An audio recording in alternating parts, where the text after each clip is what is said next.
Hello my dear boys and girls, நம்மளுடைய quarterly ரிவிஷனுடைய டே 2 இன்னைக்கு நம்ம எஸ்டர்டே எங்க ஸ்டாப் பண்ணமோ அதுல இருந்து கண்டினியூ பண்றோம். நம்ம என்ன பண்ணிட்டு இருக்கோம், நம்மளோட chapter 4 electro magnetic induction.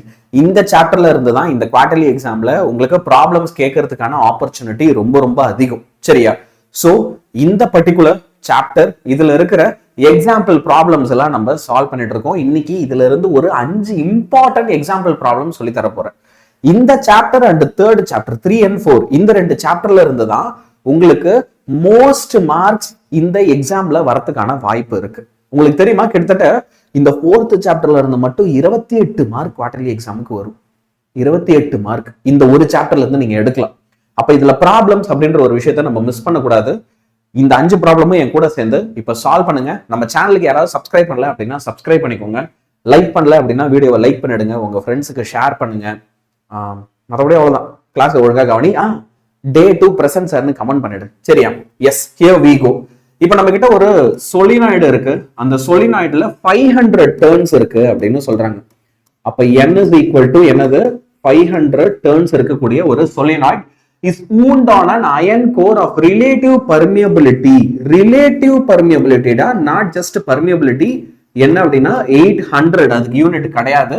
The length and radius of the solenoid are, length of the solenoid உனக்கு வந்து இங்க என்ன கொடுத்திருக்காங்க அப்படின்னா 40 சென்டிமீட்டர் அப்படின்னு கொடுத்திருக்காங்க. அப்ப நம்ம அதை என்ன செய்யலாம், 40 into 10 power minus 2 மீட்டர்னு கன்வெர்ட் பண்ணிக்கலாம். அண்ட் ரேடியஸ் வந்து என்ன கொடுத்திருக்காங்க அப்படின்னு பார்த்தோன்னா 3 சென்டிமீட்டர். அப்ப அதை 3 into 10 power minus 2 மீட்டர்னு கன்வெர்ட் பண்ணிக்கலாம். எப்பயுமே சென்டிமீட்டர்ல கொடுத்தா மீட்டர் கன்வெர்ட் பண்ணணும். Calculate the average EMF induced in the solenoid. இதுல எவ்வளவு EMF இன்டியூஸ் ஆயிருக்கும் அதோட வேல்யூவை கண்டுபிடிங்க. If the current in the solenoid changes from 0 to 3 ampere in 4 seconds. So DI current வந்து நமக்கு என்ன கொடுத்திருக்காங்க அப்படின்னா 3 ampere. ஓகே, என்ன வேல்யூ கொடுத்திருக்காங்க, கரண்டோடைய வேல்யூ 3 ampere. அதே நேரத்துல சேஞ்ச் இன் டைம் DT எவ்வளவு நேரத்துல அப்படின்னா 0.4 செகண்ட்ஸ்ல இது நடந்திருக்கு. இதெல்லாம் தான் கொஸ்டின்ல given. இப்போ EMF கண்டுபிடிக்கணும். ஆனா அதுல இருக்கிற ஃபர்ஸ்ட் ப்ராப்ளம் என்ன, எனக்கு இந்த சம் போனோம்னா என்னென்ன ஃபார்முலாஸ் எல்லாம் தேவைப்படும். ஃபர்ஸ்ட் நான் வந்து என்ன செய்யணும் அப்படின்னா செல்ஃப் இண்டக்ஷனை கண்டுபிடிக்கணும். ஓகே, ஃபர்ஸ்ட் நான் வந்து என்ன செய்யணும், செல்ஃப் இண்டக்ஷன் L உடைய வேல்யூ கண்டுபிடிக்கணும். ஏன் ஆன்சர் அப்படி, ஏன்னா self induction L for a solenoid இருக்குல்ல. ஓகே, ஒரு சொலினாய்டுக்கு இதோட ஃபார்முலா வந்து என்ன அப்படின்னா mu into n square area into length. இதான் இதோட ஃபார்முலா. சரியா? இத முதல்ல நான் கண்டுபிடிச்சாதான் நெக்ஸ்ட் வந்து என்னால என்ன செய்ய முடியும் அப்படின்னா அதை கொண்டு போய் EMF ஃபார்முலால சப்ஸ்டிட்யூட் பண்ண முடியும். ஏன்னா EMF ஓட ஃபார்முலா வந்து என்னது, EMF is equal to இதோட formula minus L di divided by dt. நீ கவனிச்சனா DI இருக்கு, DT இருக்கு, EMF ஆனா வந்து L உடைய வேல்யூ எங்கேயுமே இல்ல பாரு. அப்ப இதெல்லாம் வச்சு நான் L உடைய வேல்யூ கண்டுபிடிச்சிட்டு அப்புறமா தான் இந்த ஃபார்முலால சப்ஸ்டிட்யூட் பண்ண முடியும். அப்படிதான் சம்மும் என்னால சால்வ் பண்ண முடியும். சரியா? சோ இந்த ரெண்டு ஃபார்முலா வச்சுதான் என்னால வந்து இந்த சம்மே சால்வ் பண்ண முடியும். மறந்துடாத, ஞாபகம் வைத்துக்கொள். இப்போ நம்ம என்ன செய்யலாம், we will use the first formula. Okay, இப்போ நான் என்ன செய்யறேன், L is equal to mu into n square, அதுக்கப்புறம் a into L. இதுல ஒரு சில பிரச்சனை இருக்கு. என்ன பிரச்சனை, ஃபர்ஸ்ட் விஷயம், எனக்கு மியூ உடைய வேல்யூ क्वेश्चनல என்னன்னு தரல. அவங்க என்ன சொன்னாங்க, mu R relative permeability value தான் கொடுத்தாங்களே தவிர மியூ உடைய வேல்யூ தரல. ரெண்டாவது क्वेश्चनல அவங்க கொடுத்தது கேபிட்டல் லெட்டர் n, ஆனா ஃபார்முலால இருக்கிறது ஸ்மால் லெட்டர் n.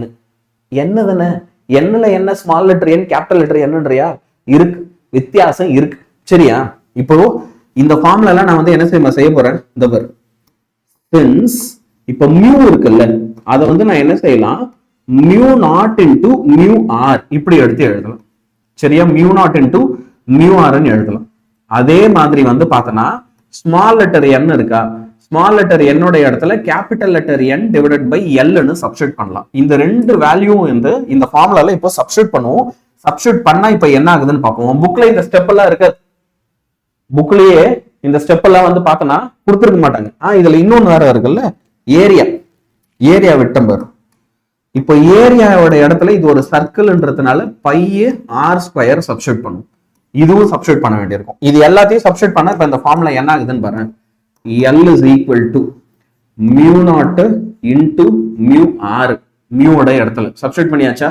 அடுத்து இங்க n ஸ்கொயர் இருக்கு பாரு. இங்க capital letter n square divided by l square. அப்புறம் ஏரியாவோட இடத்துல பை r ஸ்கொயர் இன்டு லென்த்துக்கு l. இப்போ என்னென்ன டேர்ம்ஸ் எல்லாம் கேன்சல் பண்ணலாம்? இங்க இருக்க ஸ்கொயரும் இந்த எல்லும் கேன்சல் ஆயிடும். மீதி இருக்கிற டேர்ம்ல ஒரு விஷயம் ரொம்ப கவனமா நம்ம பார்க்கணும். என்னன்னா இத பாரு, a solenoid of 500 turns is wound on a iron core of relative permeability 800. If the length and radius of the solenoid 300, we calculate the average induced in the solenoid and the current changes from 0 to 3 ampere respectively. அதெல்லாம் கொடுத்திருக்காங்க. சரி, okay. இப்போ நம்ம என்ன செய்யலாம்? இதுல values எல்லாம் substitute பண்ணலாம். இந்த ரெண்டு டேர்மும் கேன்சல் ஆயிடுச்சு அப்படின்னா, சரி நான் முதல்ல ஃபார்முலா எடுத்து எழுதிடுறேன். ஃபார்முலா வந்து எனக்கு என்ன ஆயிடும்? Mu naught mu r capital letter n square அப்புறம் by r square divided by l. இப்படி எனக்கு ஒரு ஃபார்முலா கிடைக்கும். இந்த ஃபார்முலால தான் இப்போ நான் வேல்யூஸ் எல்லாம் சப்ஸ்டிட்யூட் பண்ண வேண்டியிருக்கும். இது அப்படியே பக்கத்து பேஜ்ல பண்ணி காமிக்கிறேன். இப்போ என்ன ஃபார்முலா கிடைச்சது? L is equal to mu naught into mu r. அதுக்கப்புறம் வந்து கேபிட்டல் லெட்டர் n ஸ்கொயர் அப்புறம் ஒரு பை r ஸ்கொயர் இருந்துச்சு. இதை டிவைடட் பை l போட்டோம். இப்போ இதுல உனக்கு என்ன வேல்யூ தெரியணும்? மியூ நாட் எங்கெல்லாம் வருதோ மியூ நாட் இடத்துல நான் வந்து என்ன செய்யலாம் அப்படின்னா 4 by into 10 power minus 7 substitute பண்ணலாம். சரியா? என்ன செய்யலாம்? 4 பை இன்டூ 10 பவர் மைனஸ் 7 அப்படின்னு சப்ஸ்டிட்யூட் பண்ணலாம். மியூ ஆர் உடைய வேல்யூ क्वेश्चनல ஏற்கனவே கொடுத்துட்டாங்க. அதை நான் டைரக்டா சப்ஸ்டிட்யூட் பண்ணாலே போதும். அப்ப L is equal to இங்க வந்து நான் என்ன செய்யறேன்? 4 பை இன்டூ 10 பவர் மைனஸ் 7 ரொம்ப குட்டியா போட்டனா 10 power minus 7 into mu r relative permeability 800. So 800 into இப்போ n கேபிட்டல் லெட்டர் n வந்து என்னது 500. So 500 ஸ்கொயர் into மறுபடியும் ஒரு பை இருக்கு, அந்த பை கூட r ஸ்கொயர் ரேடியஸ் வந்து என்னது 3 into 10 power minus 2. So 3 into 10 power minus 2 metre. இதை மொத்தமா டிவைட் பண்ணி லென்த் வந்து क्वेश्चनல என்ன கொடுத்தாங்க? 40 into 10 பவர் மைனஸ் 2. அப்ப கீழே வந்து 40 into 10 பவர் மைனஸ் 2 அப்படின்னு எடுத்து சப்ஸ்டிட்யூட் பண்ணுவோம். இப்ப இதை கேன்சல் பண்ணுவோம். சரியா? அப்போ இதை ஃபுல்லா சால்வ் பண்ணா உனக்கு ஃபைனலா வரப்போற ஆன்சர் 1.77 ஹென்றி. சரியா? இதை ஃபுல்லா சால்வ் பண்ணா உனக்கு ஃபைனலா வரப்போற ஆன்சர் வந்து என்னது? 1.77 ஹென்றி. சரியா? இப்போ finally once you have solved this, இதை வச்சு நம்ம என்ன செய்யணும்? EMF கண்டுபிடிக்கணும். ஸோ அந்த EMF எப்படி ஆன்சர் கண்டுபிடிக்கிறது? இந்த வரேன். இப்போ இங்க பாரு, EMF கண்டுபிடிக்கணும்னா minus L DI divided by DT. அப்ப EMF is equal to minus 1.77. இப்போ DI இருக்கா? இப்போ கரண்டோடைய வேல்யூ क्वेश्चनல நம்ம என்ன பார்த்தோம்? DI வந்து 3 ஆம்பியர், டைம் வந்து 0.4 into 3 divided by 0.4. அவ்வளவுதான். ரைட்டா? இப்போ இதை சால்வ் பண்றோம் அப்படின்னா அப்ப மைனஸ் 13.275 வரும். அப்ப EMF is equal to minus 13.275 volt. இதுதான் வந்து உங்களுக்கு ஃபைனலா இந்த சம்ல வந்து என்னவா கிடைக்கும்? ஆன்சரா கிடைக்கும். சரியா? இப்ப இதுல இந்த மல்டிபிளிகேஷன் பார்ட்லாம் நீயா ஒரு வாட்டி போட்டு பாரு. ஏன் நான் போடுறது பெருசு இல்ல, நீ போட்டாதான் அது உன் மனசுல பதியும். நான் ஒரு சில ட்ரிக் எல்லாம் சொல்றேன் டக்குன்னு முடிக்கிறது எப்படி அப்படின்ட்டு. ஒரு பேச்சுக்கு we want to end it quickly. இங்க ஒரு பை இருக்கா, இங்க ஒரு பை இருக்கா, எப்பயுமே நீ பைய ஸ்கொயர் பண்ணா, அதாவது பை இன்டு பை பண்ணா உனக்கு 9.8 வரும். நான் நிறைய வாட்டி இதை மனப்பாடம் பண்ணி பார்த்தது, இது மல்டிப்ளை பண்ணி பார்த்ததுனால மனப்பாடமா தெரியும். அப்ப இது ஒரு 9.8னா நான் வந்து என்ன செய்வேன்? பை ஸ்கொயரை அப்படியே ஒரு 10ன்னு ரவுண்ட் ஆஃப் பண்ணிப்பேன். அப்போ என்ன ஆயிடும்? இது ஒரு 10, இங்க ஒரு 800 இருக்கு, 4 32 கூட இது வந்து ஒரு 25. டக்கு நம்மளால மல்டிப்ளை பண்ண முடியும். அதுலயும் இந்த 4 இந்த 10 இங்க கேன்சல் பண்ணி 10ன்னு எடுத்துன்னு வந்துடலாம். அப்ப இந்த பை இந்த 10 எல்லாமே கேன்சல் ஆயிடும். அப்ப இருக்கிறது இவங்க மட்டும் தானே, இவங்களை மட்டும் மல்டிப்ளை பண்ணா சீக்கிரம் ஆன்சர் வந்துடும். அந்த மாதிரி நீ கொஞ்சம் ஃபாஸ்டா பண்ணலாம். புரியுதா? அந்த மாதிரி கொஞ்சம் மல்டிபிளிகேஷன்லாம் நீ ப்ராக்டிஸ் பண்ணி கண்டிப்பா பாரு. அப்பதான் எக்ஸாம்பிள் நீ மறக்க மாட்ட. ஓகேவா? அடுத்து எக்ஸாம்பிள் 4.11க்கு வரும். இப்ப இந்த எக்ஸாம்பிள் 4.11 ஒரு rather simple sum. Self induction of air core solenoid வந்து கொடுத்துருக்காங்க. அந்த செல்ஃப் இண்டக்ஷனுடைய வேல்யூ என்ன அப்படின்னா 4 மில்லி ஹென்றி. அப்ப மில்லி அப்படின்னா நீ என்ன செய்யணும், 4.8 into 10⁻³ ஹென்றி. இந்த மில்லி எம் பார்த்தனா 10⁻³ போடணும். Its core is replaced by iron core. First அது ஏர் கோரா இருந்தது, இப்போ அதை நான் அயன் கோரால ரிப்ளேஸ் பண்றேன். அப்ப அதோட செல்ஃப் இண்டக்ஷன் வந்து என்னவாயிடுது, ஃபர்ஸ்ட் இருக்கிற செல்ஃப் இண்டக்ஷன் நான் வந்து எதுக்கு, ஏருக்கு, காத்துக்கு. ரெண்டாவது இருக்கிறது யாருக்கு அப்படின்னா அயன். அப்ப இரும்புக்கு வந்து நான் எடுத்து எழுதும் போது 1.8 ஹென்றி அப்படின்னு எடுத்து எழுதுறேன். Find out the relative permeability of iron. Mu R உடைய வேல்யூ என்னன்றத கண்டுபிடின்றாங்க. அவ்வளவுதான் கேள்வி. சரியா? இப்ப கவனி, உனக்கு இதுக்கான ஃபார்முலா மட்டும் ஞாபகம் இருக்கு அப்படின்னா சூப்பரா முடிச்சிடலாம். இப்போ ஃபார் எக்ஸாம்பிள் எனக்கு வந்து செல்ஃப் இண்டக்ஷன் ஏர்ல என்னன்னு தெரியும். அப்ப அதுக்கான ஃபார்முலா நான் வந்து எப்படி எடுத்து எழுதுவேன், first relative permeability, okay, mu naught into mu R, formula mu naught into mu R. அதுக்கப்புறம் வந்து என்ன செய்வேன் அப்படின்னா n² a இன்டு எல் அப்படின்னு எடுத்து எழுதுவேன். உங்களுக்கு என்ன தெரியணும் அப்படின்னா, இப்போ mu air relative permeability for ஏர் இருக்கு பாரு, அதோட வேல்யூ வந்து என்ன அப்படின்னா 1. காத்துக்கு ஓகே ரிலேட்டிவ் பர்மியபிலிட்டி வேல்யூ 1. அப்போ இந்த self induction for air formula என்னவாயிடும், R is equal to mu naught into n² a into L னு மாறிடும். இதை ஈக்குவேஷன் 1 அப்படின்னு வச்சு. இதே மாதிரி இப்ப நான் என்ன செய்ய போறேன், அயனுக்கு எடுத்து எழுத போறேன். அப்போ அயனுக்கு மியூ ஆருக்கு ஏதோ ஒரு வேல்யூ இருக்கும், அது என்னன்னு தான் நமக்கு தெரியல. அப்புறம் mu not n² a into L, இதெல்லாம் காமனா வந்துடும்.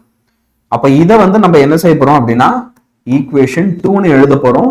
இப்போ அயனுடைய மியூ ஆர் வேல்யூ என்ன, அதான் உனக்கு தெரியல, அதான் நீ கண்டுபிடிக்கவே போற. அப்போ ரொம்ப சிம்பிளா நீ என்ன செய்யலாம், இது ரெண்டுத்தையும் முதல்ல வந்து டிவைடு பண்ணலாமா? ஓகே, நம்ம என்ன செய்வோம், இந்த ரெண்டு வேல்யூவும் எடுத்து டிவைட் பண்ணும். டிவைட் பண்ணா என்ன ஆகுது அப்படின்னு பார்ப்போம். அதை நான் இங்க பக்கத்து பேஜ்ல போடுறேன். Dividing okay 2/1. நான் என்ன செய்யறேன், 2 1ஆல டிவைட் பண்றேன். So that self induction of ion which is equal to mu r into mu naught into n² a into L. சரியா?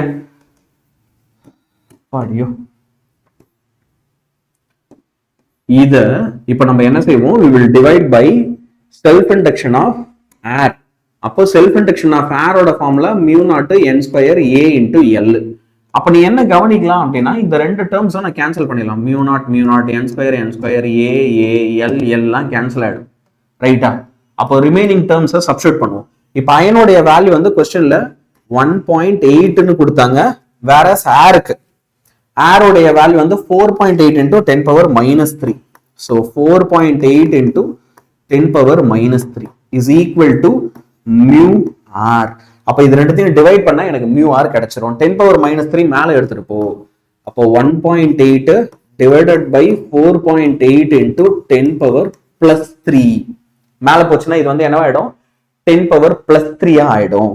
அப்போ இதை டிவைட் பண்ணா mu R will be equal to, இதை டிவைட் பண்ணா எனக்கு 0.375 into 10⁻+3 கிடைக்கும். which is அப்போ நான் அதை 375 அப்படின்னு எடுத்து எழுதலாம். மியூ ஆர் உடைய வேல்யூ வந்து என்னது, 375 அப்படின்னு எடுத்து எழுத முடியும். நீ ஒரு விஷயம் என்ன ஞாபகம் வச்சுக்கணும் அப்படின்னா, இதுக்கு யூனிட் கிடையாது. எப்பயுமே இந்த ரிலேட்டிவ் பர்மியபிலிட்டிக்கெல்லாம் பொதுவா வந்து ஓகே ரிலேட்டிவ் பர்மியபிலிட்டிக்கு யூனிட் இருக்காது. அதனால அதுக்கு யூனிட் ஏதாவது போடணுமா அப்படின்னு சொல்லி தேவையில்லாம குழம்பி போய் ஸ்டக் ஆகிக்கலாம். சாரி, பசியில வரையப்போ சாப்பிட்டு விடுறாருன்னு நினைக்காது. சரியா? அந்த மாதிரிலாம் ஸ்டக் ஆகிலாம் தவிக்காது. சரியா? இப்போ நம்ம அடுத்த ப்ராப்ளம் போவோம். 4.12. The current flowing in the first coil changes from 2 ampere to 10 ampere. ஒரு காயில்ல கரண்ட் இருக்கு. அந்த கரண்ட் உடைய value okay which is DI உடைய வேல்யூ எப்படி இருக்குன்னா 2ல இருந்து 10 ஆம்பியர்னு சேஞ்ச் ஆகுது. அப்ப 10 ampere minus 2 ampere is equal to 8 ampere. இதான் சேஞ்ச் இன் கரண்ட். இங்க எவ்வளவு நேரத்துல அப்படின்னா dt உடைய value 0.4 seconds right. Find the mutual induction between the two coils. நம்மள வந்து என்ன செய்ய சொல்றாங்க, இந்த ரெண்டு காயிலுக்கு நடுவுல இருக்கிற மியூச்சுவல் இண்டக்ஷன் என்ன அப்படின்னு கண்டுபிடி. சப்போஸ் இதுல இருக்கிற இஎம்எஃப் வந்து 60 மில்லி வோல்ட்டா இருந்தா, அப்போ 60 இன்டூ மில்லினா 10⁻³ போடணும், ஏன்னா எம் இருக்கு. என்னது 60 மில்லி வோல்ட். ஓகே, அப்ப ஞாபகமா 10⁻³ போடு. is induced in the second coil. Also determine the magnitude of the induced EMF in the second coil if the current in the first coil is changed from 4 ampere to 16 ampere in 0.3 seconds. அப்ப நம்ம இதை என்ன தெரியுமா செய்யலாம், ரெண்டு கேஸா பிரிச்சுக்கலாம். இப்ப இங்க இருக்கிறது வந்து என்ன அப்படின்னா கேஸ் 1. நம்ம ஃபர்ஸ்ட் என்ன செய்வோம், கேஸ் 1 மட்டும் தனியா போடும். இங்க உனக்கு கொடுத்திருக்கிறது வந்து என்னது கேஸ் 1, அதை மட்டும் தனியா ஒரு ப்ராப்ளமா நான் வந்து முதல்ல உனக்கு இங்க என்ன செய்யறேன் போட்டு காட்டுறேன், அதுக்கப்புறம் மத்ததுக்கு போவோம். சரியா? சோ ஃபர்ஸ்ட் ஒன்னு இங்க என்ன கேக்குறாங்க, மியூச்சுவல் இண்டக்ஷன் கேக்குறாங்க. மியூச்சுவல் இண்டக்ஷன் கண்டுபிடிக்கணும் அப்படின்னா அதுக்கான ஃபார்முலா வந்து என்னது, ஃபார்முலா மியூச்சுவல் இண்டக்ஷன் நான் கண்டுபிடிக்கணும் அப்படின்னா minus of EMF divided by DI divided by DT. இதுதான் ஃபார்முலா எதை, மியூச்சுவல் இண்டக்ஷன் கண்டுபிடிக்கிறதுக்கு. சரியா? இப்போ இந்த கொஸ்டின்ல வந்து அவங்க கேட்ட கேள்வியில ஒரு விஷயம் வந்து என்னன்னா determine the magnitude of induced EMF. Okay, அவங்க கேட்கறதே வந்து என்னன்னா மியூச்சுவல் இண்டக்ஷன் இதோட மேக்னிடியூட் எல்லாம் தான் கண்டுபிடிக்க சொல்றாங்க. ஸோ மேக்னிடியூட் கண்டுபிடிக்க சொன்னா அந்த மைனஸ் சைன் போடணும்ன்ற அவசியம் கிடையாது. ஏன்னா நிறைய பேருக்கு இந்த கேள்வி இருக்கும், ஏன் சார் ஃபார்முலா நீங்க நடத்தும் போது மைனஸோட தானே நடத்துனீங்க, ப்ராப்ளம்ல ஏன் மைனஸ் வரல? அது காரணம் இதான், ஏன்னா கொஸ்டின்ல அவங்க மேக்னிடியூடு கண்டுபிடினாங்க. மேக்னிடியூட்னா மைனஸ் எல்லாம் தேவையில்லை. சரி, அப்ப நம்ம என்ன செய்யலாம், இங்க கொஸ்டின்ல கொடுத்த வேல்யூஸை சப்ஸ்டிட்யூட் பண்ணலாம்.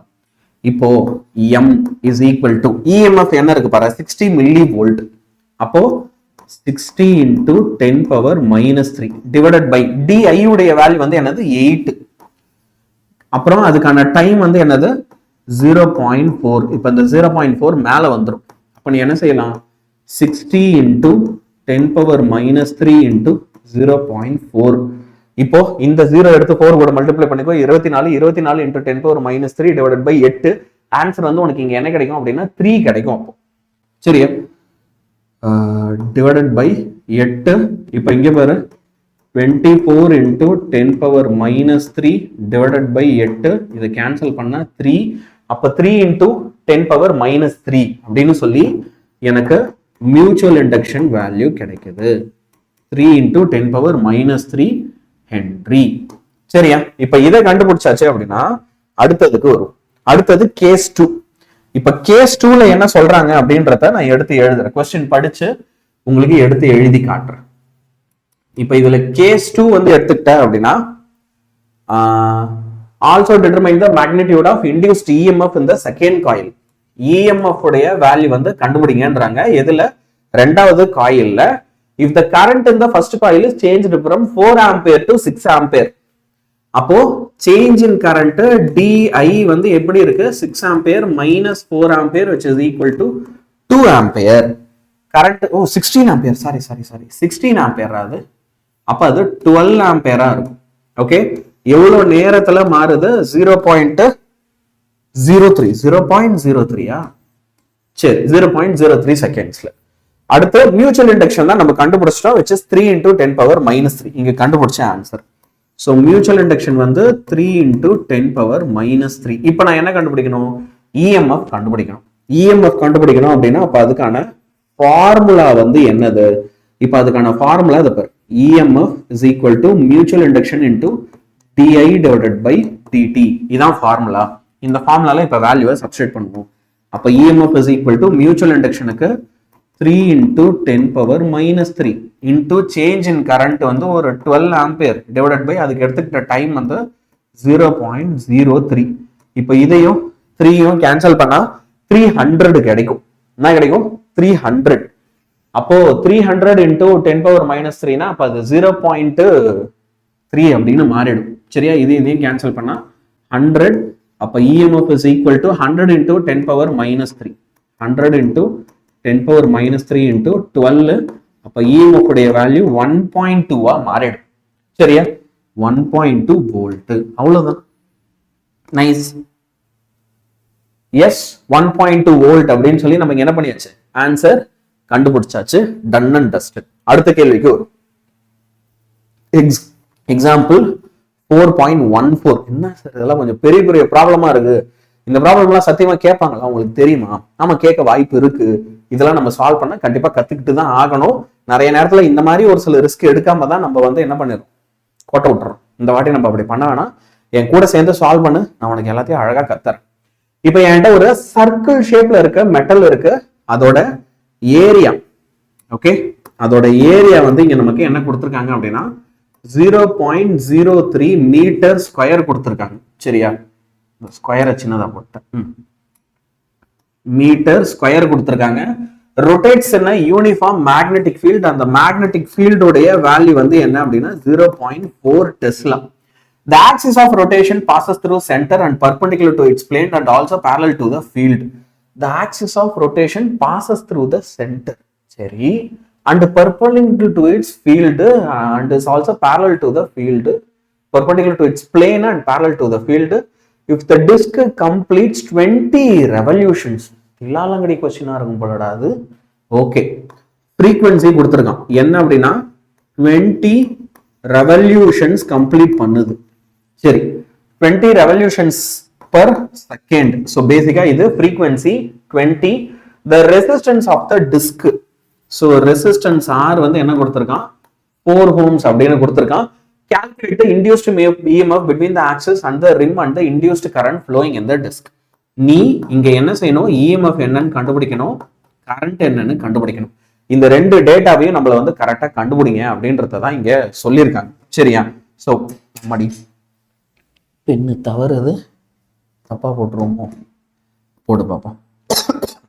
எஸ், இப்போ நம்ம என்ன செய்யலாம், ஃபர்ஸ்ட் EMF நான் கண்டுபிடிக்கணும். அப்ப EMF கண்டுபிடிக்கணும் அப்படின்னா அதுக்கான ஃபார்முலா என்னன்றதை யோசிப்போம். சரியா? ஏன்னா அதை யோசிச்சாருன்னா இதை நீ சால்வே பண்ண முடியும். இந்த பிராண்ட் இப்ப EMF is equal to d∅b divided by dt. சரியா? அப்போ நான் வந்து இங்க என்ன செய்யலாம், d divided by dt. சரியா? ஃப்ளக்ஸோட இடத்துல மேக்னெட்டிக் ஃபீல்ட் இன்டு ஏரியான்னு சப்ஸ்டிட்யூட் பண்ணலாம். சரியா? என்னது, மேக்னெட்டிக் ஃபீல்ட் இன்டு ஏரியா. இப்ப இதுல ஏரியா தான் எனக்கு சேஞ்ச் ஆகுது, மேக்னெட்டிக் ஃபீல்ட் வந்து இதுல கான்ஸ்டன்ட். அப்ப மேக்னெட்டிக் ஃபீல்டை வெளியே எடுத்துட்டா dA divided by dt ன்னு ரிலேஷன் வந்து நிற்கும். எப்படி, b into dA divided by dt. ரைட்டுங்களா? ஸோ ஃபர்ஸ்ட் விஷயம், அப்ப இந்த சம்மு நான் போடணும்னாலே எனக்கு dA by dt ஓட இடத்துல நான் என்ன சப்ஸ்டிட்யூட் பண்ணணும் அப்படின்னு எனக்கு தெரியணும். எனக்கு ஏரியா தெரியும், 0.03 மீட்டர் ஸ்கொயர். சரியா? இது ஆனா ஜஸ்ட் ஏரியா தான். இந்த area with respect to time வந்து எனக்கு என்ன ஆயிட்டே இருக்கு அப்படின்னா சேஞ்ச் ஆயிட்டே இருக்கு. ஓகே, அப்போ நான் ஃபர்ஸ்ட் இங்க என்ன செய்யறேன் அப்படின்னு பாரு, இங்க dt இருக்குல்ல, ஃப்ரீக்வன்சியோடைய வேல்யூ வந்து என்னன்னா 1 divided by t. Frequency value என்ன, 1/t. அதை ஞாபகம் வச்சு. ஸோ நல்லா கவனி, இந்த இடத்துல இந்த dA by dt first find out பண்ணிடுறேன். dA divided by dt is equal to ஏரியாவுக்கு 0.03. அப்போ 0.03 divided by 1 by frequency. dt ஓட இடத்துல 1 by frequency which is 0.03 into frequency which is 0.03 into ஒரு 20. இப்போ என்ன வரும், 0.6 வரும். ஸோ 0.6 இந்த value dA divided by dt 0.6 தான் நான் இங்க எடுத்துன்னு வந்து சப்ஸ்டிட்யூட் பண்ணணும்.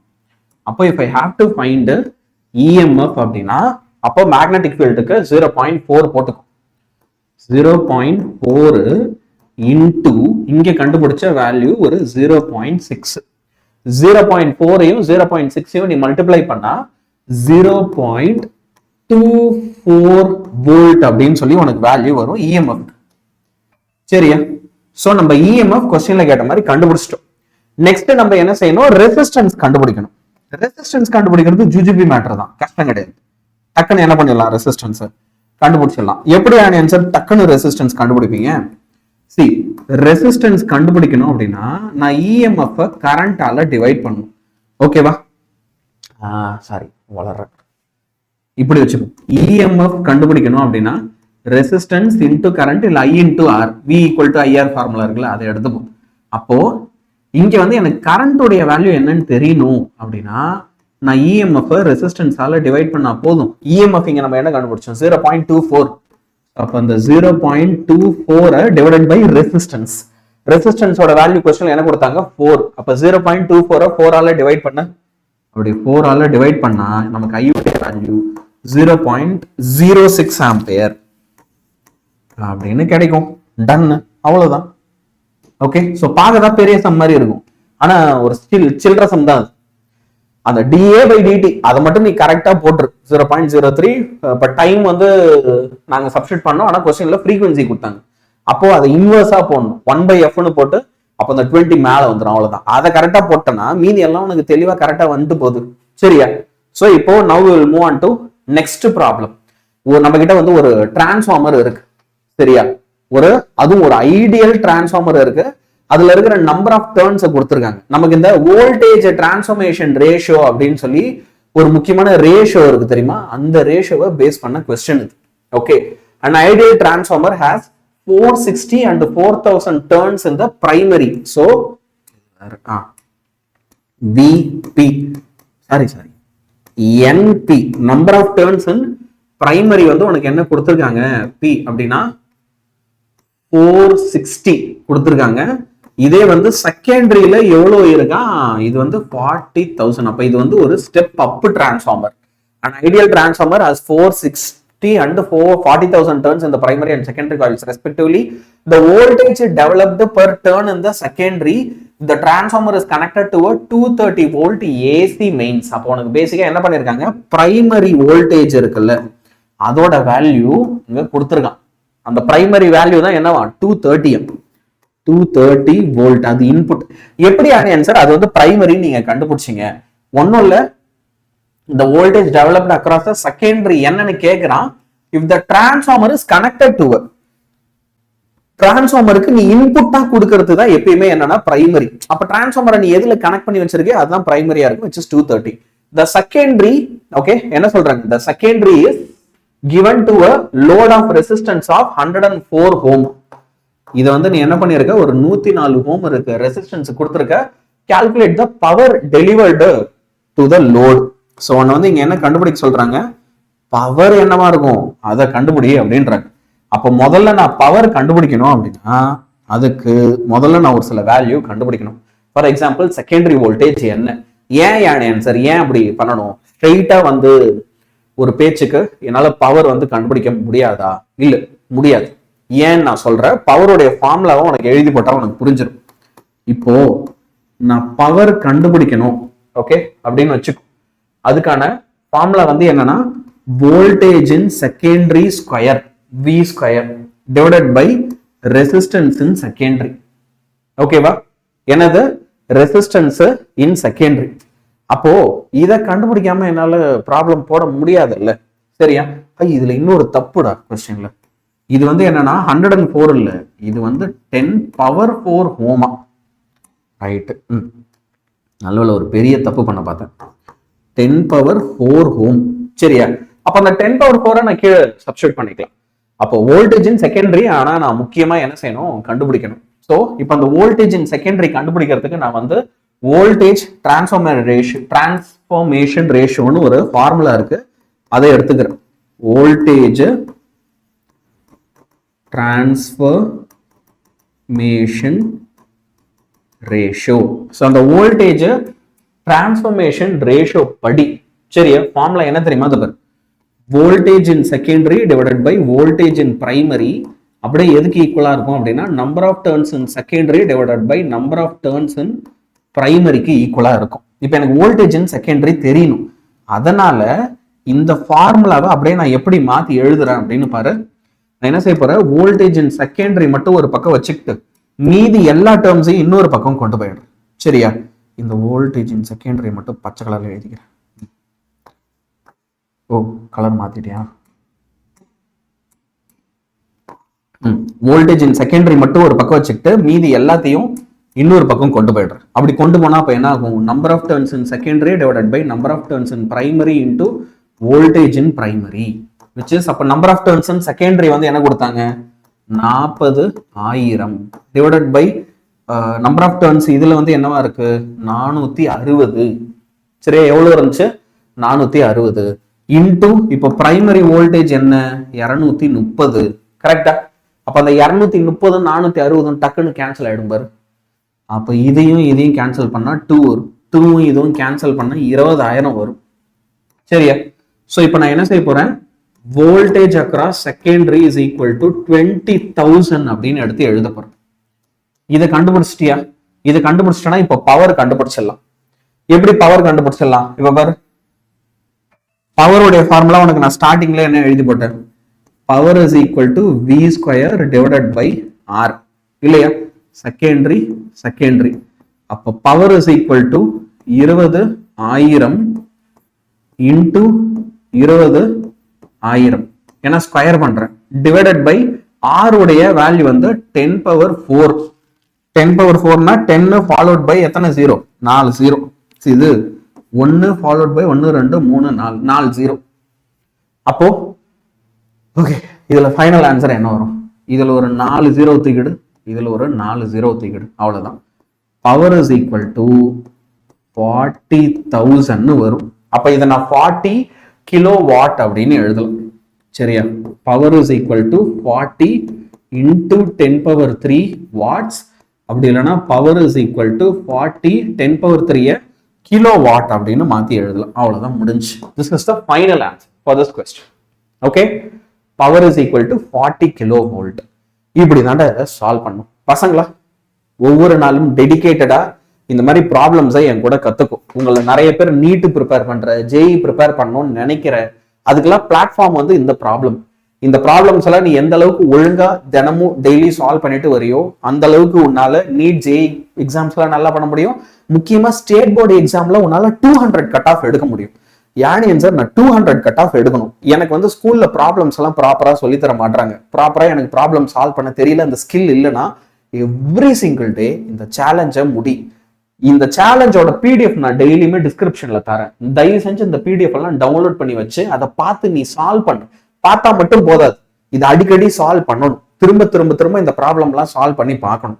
உனக்கு நான் இந்த கிளாஸ் எடுக்க வரேன்னா நான் 4-5 வாட்டி சால்வ் பண்ணி பார்த்துட்டு தான் நானே உனக்கு கிளாஸ் எடுப்பேன். அப்ப நீயும் அதே மாதிரி எஃபர்ட்டை போடணும். எக்ஸாமுக்கு முன்னாடி கஷ்டம்தான், ரொம்ப டயர்டா இருக்கு, என் மூஞ்ச பார்த்து உனக்கு தெரியும். சரியா? டயர்டா தான் இருக்கு, ஆனா சரியா, we have to do this. Channel subscribe பண்ணிக்கோ, டெய்லி ஃபாலோ பண்ணு, வீடியோவை லைக் பண்ணு, ஃப்ரெண்ட்ஸுக்கெல்லாம் ஷேர் பண்ணு, கொஞ்சம் நிறைய ஃப்ரெண்ட்ஸ் கிட்ட ஷேர் பண்ணி சப்ஸ்கிரைப் பண்ண சொல்லு, எனக்கு ரொம்ப ஹெல்ப்ஃபுல்லா இருக்கும். அப்புறம் என்ன, வேற என்ன என்கிட்ட கேட்க போறேன், அன்பு தான். சரியா? பாய் பாய். பிரசன்ட் சார்னு கமெண்ட் பண்ணு, Day 2 பிரசன்ட் சார் அப்படின்னு கமெண்ட் பண்ணு. சரியா? பாய் பாய்.